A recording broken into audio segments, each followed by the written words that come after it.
हाँ बच्चे। जय हिंद सर, मेरा नाम अंजलि कादर है। मैं पंडित नेकीराम कॉलेज से सिर्फ और सिर्फ आपसे एक क्वेश्चन पूछने आई हूँ। सबसे पहले आपका मैं बहुत दिल से आभार करती हूँ कि आपने मुझे ये मौका दिया। सर, एक देश नंबर 1 तभी बन सकता है जब एक देश की बेटी नंबर 1 बने, क्योंकि सर हमें एक सिक्योरिटी की जरूरत होती है। जब हम अपने घर से बाहर निकलते हैं सर, हम अपने माँ बाप को कह के कि हम बाहर निकल रहे हैं और हमें वहाँ पे सिक्योरिटी नहीं मिल रही कि हमारे हो रहे हैं ये, तो सर ये जरूर होना चाहिए सर। बिल्कुल बिल्कुल सर, ये बात हमारे दिल की बात है। मैं सहमत हूँ।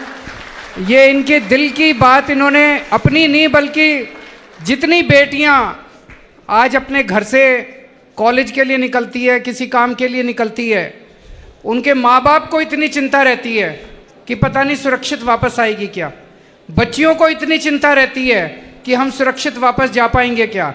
इसी वजह से कई बेटियां आगे पढ़ने या नौकरी करने से वंचित रह जाती हैं।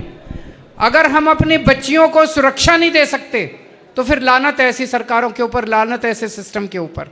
यहाँ पे मैं कोई राजनीति नहीं कर रहा, इसमें सारे पूरे सिस्टम की बात है कि आज 75 साल के बाद जब हमारी बेटी घर से बाहर निकलती है, वो अपने आप को सुरक्षित महसूस क्यों नहीं करती। क्या हम अपने सिस्टम को दुरुस्त नहीं कर सकते? कर सकते हैं।